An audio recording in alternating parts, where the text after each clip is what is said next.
Yo guys, it's Hankan7 here, and today I'm playing Mortal Kombat Deception. And obviously I'll be playing as Liu Kang. Obviously, yeah. Mortal Kombat Deception is actually a pretty cool, really cool 3D fighting game. It's actually there's actually 3D fighting games obviously made for Mortal Kombat, which was obviously Mortal Kombat Deadly Alliance, which was the first 3D fighting game for Mortal Kombat. And obviously you had Armageddon and Deception. A lot of people said Deception was the best out of the 3 Mortal Kombat games. 3D Mortal Kombat games, to be honest. And obviously Mortal Kombat Deception was the first Mortal Kombat game to feature hara-kiris, which obviously I don't really know how to like put in the button combination. Basically hara-kiris are there so the person that loses uses the hara-kiris basically to commit suicide, so the other person doesn't cause fatality to the other person. So if you don't want your opponent to finish you off, basically, you can obviously just commit suicide, put a button combination. Similar to obviously the button combination in when you do a fatality, you do like a button combination too. So and obviously hara-kiri is obviously let's go at words meaning suicide. Look at this hara-kiri right here. She basically committed suicide because she didn't want me to finish her off with the fatality. So yeah, and pretty much I don't know how to do fatalities in this game.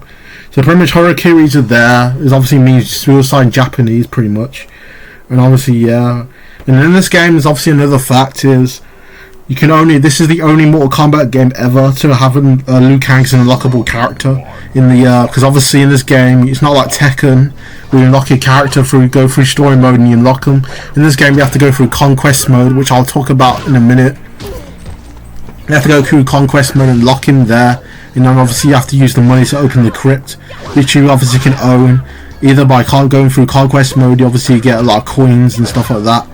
And also you can obviously earn coins by doing like fight, like for normal, go through the arcade ladder, you win fights, you get like coins and stuff like that. And obviously other things like this game also features a puzzle game, a chess puzzle game in this game, which I haven't had a chance to actually play because I don't know how to play chess, and also has a puzzle combat kind of game like Tetris and stuff like that. So yeah, which is pretty cool. And obviously there will other like mini games in Mortal Kombat games, like in Mortal Kombat this Armageddon. You had like the Komodo Combat car game, which is really cool. You get to like play as any of the fighters in Mortal Kombat Armageddon, and obviously you get to use them and drive them. Like you can like drive them, and you can drive like cars and stuff like that, and coat cars and stuff. It's really cool, man. Look at that. That's another thing I haven't mentioned yet. In this game, you can obviously do like stage fatalities. Like in this game, all you have to do is just knock him into the stage knock him into the hazard, and like this stage has got a stage fatality. Pretty much you knock him out off the stage, just come like similar to Virtua Fighter, because like in Virtua Fighter, obviously you get a ring out if you like knock him out the stage, or DOA. If you knock him out the stage, obviously he turns into like another like area you can go to and stuff like that. It's called a danger zone. But anyway, in this game, obviously traditionally, this game obviously introduced freaking death traps and stuff like that, which is pretty much just like the stage fatality of this game. Pretty much instead of, like I said before, instead of like knocking the character into like pressing a button combination, does like the command, like does the stage fatalities. Pretty much in this game, you knock him into like the like you can knock him off like just obviously with a kick or a punch or an uppercut. Pretty much I use uppercuts anyway, so yeah. So it's pretty much like this is like the second 3D Mortal Kombat game until like they changed like the engine to like more of a 2D kind of 3.2 like instead of a 3D Mortal Kombat, it's more 2D. It's like more that didn't happen until Armageddon. After Armageddon with Mortal Kombat vs DC Universe, which is very puzzling to me because like, why are you going to involve DC characters? And plus they toned down the look at this. There's a death trap right there. Beautiful, his body just goes into pieces. Anyway, yeah. So yeah, like. Also, I'll talk about Conquest Mode as well. Obviously, I played Conquest Mode twice. I had to use a YouTube video through the legendary G-Star 3T1. Shoutouts to him because obviously he doesn't make videos anymore. obviously I had to copy him, like do all the quests and stuff. Pretty much it's like an RPG game. You like walk around talking to people, doing like missions and stuff like that, doing quests and stuff like that. Like you have to find chests to unlock, obviously officially lock them. Like the coffin for the conquest, I mean for the thingy mode. What the hell's that thing called anyway? Yeah, you have to lock that coffin, and then obviously you have to use the money to buy it. So yeah, that's it. The crypt. Sorry, reminds me of back in the day. There was that crypt monster that used to scare the crap out of me. That used to jump scare me. This like zombie looking thing. And Mortal Kombat X is that damn spider. So yeah, it just pops on the screen out of nowhere. Oh, great times, man. I missed them when obviously the guy was like toasty. So yeah. So pretty much yeah. You have to go through conquest mode. Like you have to go through like different realms. And, like retrieve the Kane Dogu, and there's obviously a backstory to this one. Obviously, long story short, the guy called, what's his name? Oh, freaking heck, what's his name now? Right, that guy, obviously, the main character of the game, obviously you play as, basically listens to this, like, evil spirit called Damashi. Obviously, that's it, Shishinko, right? The ages, obviously, as you go through conquest mode, and you complete conquest mode, and like the end of conquest mode, when like Shishinko's like a really, really old man, he finds out Damashi, obviously the entity that he's been listening to is obviously Onaga, which is obviously the main antagonist of this game. And he pretty much just wasted his whole life fucking talking to Onaga and obeying him pretty much without knowing. He obviously tells him not to into the Mortal Kombat tournament and stuff like that, and obviously yeah. So Conquest Mode is a really good obviously piece of game. Obviously I recommend it to anybody that wants to. Like Conquest Mode is obviously there's 3 like conquest modes in the Mortal Kombat 3D Mortal Kombat games, and Armageddon is more like kind of like if you play Shaolin Monks or Mortal Kombat Shaolin Monks, there's like death traps obviously and stuff. I think it's like more of a platformer game. And obviously this game is more like an RPG, and Mortal Kombat Deadly Alliance is more like a tutorial kind of training thing. You have to go through like tutorials and lessons, pretty much like Mortal Kombat Armageddon, Deception, where like you do the main missions, like they teach you how to play as every single character in the game. But you know, yeah. But anyway, yeah, the reason why I like 3D Mortal Kombat games is it just feels so good. So, but anyway, for Deception, Deadly Alliance, and Armageddon, pretty much, if you don't know the combos, like I don't know much of the combos or the specials, you're pretty much gonna like think this game's not that really good.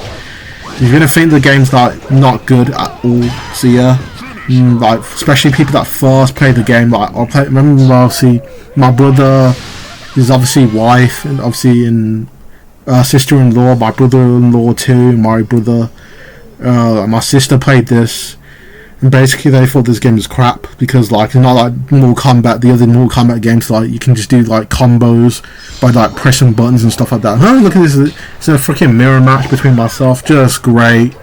So obviously you guys enjoying the video so far, don't forget to give me a like down there so I know whether to do Mortal Kombat games in the future or not. Also, because obviously I haven't played this game on YouTube in a very long time, so obviously back when I used to do, like before this gameplay playthrough, when I used to play Mortal Kombat Deception, I used to play on the Xbox 360 because it was compatible with the Xbox. So yeah, because this game was released for the Xbox 360 and what's it called, and the PlayStation 2, which is the version I'm playing right now, and the GameCube as well. Obviously when I had a 360 and I was supposed to, I wanted to get Armageddon. Obviously my sister got me kindly got me Mortal Kombat Deception for the Xbox. She ordered it for me, so yeah, and bought it for me. Anyway, yeah, so pretty much though, Armageddon was obviously this is the UK. Obviously Armageddon wasn't it was only for America. There was only an American version, so yeah. So pretty much I don't like it when fighting games obviously just like different color, like the costume differently. I like it with like Tekken, where like if you like play against the mirror, you have like a mirror match against another character, they put like another costume on. They do that a lot of Street Fight, like color the costumes differently. Oh great, I'm against Noob-Smoke. Noob-Smoke's annoying. So yeah, you normally face Noob-Smoke after like before you play against Onaga, which is the main character, antagonist, like the boss character. Oh, this stage has got a death trap. Oh my goodness. Yeah, you know what's so scary about these death traps in this game? All of them are possible. All of them can be done. So yeah, especially the freaking death trap called from the Sky Temple. You drop from like a freaking really tall skyscraper building, and I believe that building obviously has something to do with Raiden, where he meditates and stuff. Obviously he's the thunder god of the game, the main antagonist, one of the strongest games in the strongest characters in the game. So yeah, I think he's one of the strongest characters in this game too. So yeah, so pretty much he obviously that's his temple, that's where he like meditates and stuff like that. So yeah, there's actually one of these games, there's a lot of death traps in this game. So yeah, I know like some of them have like death traps and some of them do. But for me, the Sky Temple one obviously has to be probably my favourite stage in this game actually. So yeah, because in this game you got like that fire over there, so if you knock your character into that fire right there, pretty much they're screwed. So yeah, and I'll be burned alive, like pure freaking lava fire, beautiful. So yeah, hell on earth. Anyway, here we go. I'm gonna try and finish moves. Yeah, I'm gonna knock him in there. Bye. Look at that. Yeah, finished. Yeah, you don't want that to happen to you. Toasty. So yeah, where's that Toasty guy when we need him? So alright, here he comes up. Obviously Onaga, the main character of the game, and trust me, this character is hard to beat. So alright, you obviously got other 3D Mortal Kombat characters like this guy from Mortal Kombat Deception. I had to obviously use a certain move over and over again, and obviously those things you see over there, they're called Kami-Dogus. Obviously similar to the things that you use, pretty much the same as thing as you use in Conquest mode, but I'm not going to spoil Conquest mode for you. So if you go into these things right here, that stuns obviously Onaga, and it helps you pick up the upper hand pretty much, so you can obviously stun him and obviously do as many moves and combos as you want. Obviously I don't know any combos in this game, I'm not really good at this game, but you know, I'll somehow beat him, but you know, yeah. So pretty much I'm just going to keep spamming this nunchuck move, and obviously those edges there, those kind of like sword things, Onaga can actually knock you into it. And the thing that pisses me off the most is like, you're freaking there, you almost finished him off and he just knocks you into it. What the hell? As soon as the round hasn't even started yet, he just screwed up one of my Kami-Dogus. So yeah, so pretty much obviously Onaga can freaking do that to you. You can actually imagine if you could obviously fatality Onaga, that'd be really cool. So yeah, you can fatality him after you've beaten him, but you know, he's obviously a main boss character, so yeah, so you can't really knock him out or throw him into those spikes over there or do a hara-kiri on him. Well, you can't hara-kiri either, so yeah. Pretty much all characters in this game obviously have a fatality, so yeah.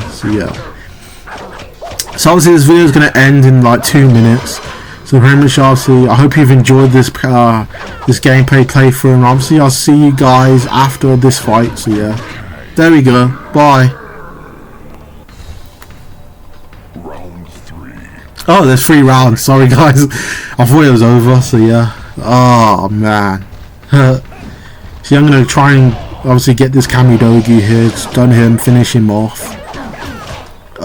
There is a story I wanted to talk about the first time I played this game, but I'll obviously reserve it for the next video. So when I play as Sub-Zero, so yeah, I got a little bit of a story when I first played this game ever. So yeah, you just stay tuned. So yeah, watch the other video if you want to hear it. And obviously, you guys don't forget to give me a like, subscribe to my channel if you want to see more obviously 3D fighting games. I will be doing more Tekken. I said posting as many videos as I can. These days I'm very busy, so yeah. There we go guys, and obviously yeah, soon I'll be trying to do Ratchet & Clank 2 and Devil's Third as well. Inagaki made that game, so yeah. And obviously this guys, look at that head. It'd be great for like a head trophy or something like that. In freaking Jack and Daxter's that bar where crew puts all the trophies. Obviously put Onaga's head there. Freaking delivery man comes over. And he's like, what the hell is this? So yeah, he's like, Onaga's head. Who's Onaga? He ain't from this world, so yeah. No Onaga was there, Onaga, no Onaga who? Onaga got killed. Boy, Onaga's head. Alright, there we go, Liu Kang's ending. Obviously I'll see you next video. Bye! Onaga had been defeated, and the realms were secure once more. But there was one battle that remained. Liu Kang's body had been used by some unknown force as a tool of destruction. It had left death in its wake and needed to be stopped. The chaos would end in Earthrealm. The fight raged with neither combatant able to best the other when a jolt of energy crackled through them both. Liu Kang's nerve blazed like fire, and he felt a rush of air fill his lungs for the first time since his death. He was Liu Kang once more, protector of Earthrealm, champion of Mortal Kombat.